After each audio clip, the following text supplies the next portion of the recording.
যারা ঝড়ের দাপটে এলোমেলো হওয়া জীবন গোছাতে ব্যস্ত থাকে তারা কেউ গসিপ করে না।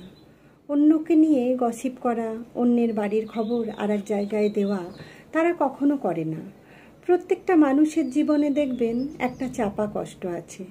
কেউ তার পরিবার নিয়ে সন্তুষ্ট নয়, কারোর স্বামীর সঙ্গে বনিবনা নেই, কারোর ছেলে ঠিকমতো জব পাচ্ছে না, কারোর ছেলে নেশার জগতে ডুবে আছে, কারোর ছেলে বাবা মাকে দেখে না, কিংবা কারোর মেয়ের তাড়াতাড়ি বিয়ে দিয়ে দিয়ে তার শ্বশুরবাড়ি আর সংসার সামলাতে নাজেহাল অবস্থা। এই মানুষগুলো নিজেদের কষ্টগুলোকে চেপে রাখতে চায়, অন্যের খবর অপরকে জানিয়ে। কার বাড়িতে আর একটু দেরি করে হাঁড়ি চাপলো, কার বর ভিজে ভিজে বাড়ি এলো, কার পুজোয় এবারে আগের বারের থেকে কম জামা হলো, কার বাড়িতে একটু গলা চড়িয়ে কথা বলা হলো, কোনো ঝামেলার গন্ধ এলো কি না, এ জাতীয় সব খবরের বিভাগীয় প্রধান তারা। আসলে কি জানেন, এই খবরগুলো তাদের বেঁচে থাকার রসদ।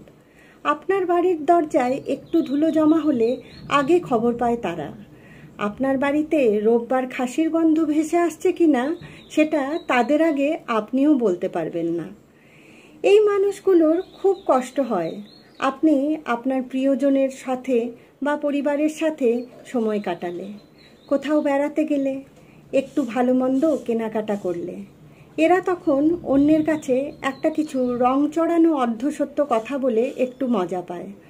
আসলে এই মজা বা আনন্দ ছাড়া তাদের জীবনে আর কিছু নেই। বিশ্বাস করুন, কিচ্ছু নেই। আসলে এদের জীবন একটা পাত কুয়োর মতো। শিক্ষা আছে, ব্যাপ্তি নেই, প্রসার নেই, স্বপ্ন আছে কিন্তু বাস্তবায়ন নেই। তাই তারা হাসে যখন আপনি একটু খারাপ থাকেন, তারা ব্যথা পায় যখন আপনার বাড়িতে আনন্দের শব্দ শোনা যায়। তারা গল্প বানায় কারণ তাদের নিজের জীবনে কোনো গল্প নেই। তারা চর্চা করে কারণ তাদের নিজের জীবনের কোনো দিক আর আলোয় নেই। আসলে তারা কাঁদে, শুধু সেটা আপনি শুনতে পান না। সেই কান্না শব্দে নয়, সুরে নয়, সেটা গসিপের আড়ালে লুকোনো হীনমন্যতার শ্বাসরোধকারী নীরবতা। তারা বাঁচে আপনার খারাপ খবরে আর মরতে থাকে প্রতিদিন আপনার হাসিতে। তাই ভালো থাকুন, জোরে হাসুন, দম নিয়ে বাঁচুন, কারণ আপনার প্রতিটি আনন্দ তাদের বিষাক্ত জীবনে একটা চুপচাপ ঝড় তুলে দেয়। আর আপনি তো জানেনই, ঝড়ের মধ্যে যারা নিজেদের মাটিতে দাঁড়িয়ে থাকতে পারে তারা কেউ গসিপ করে না।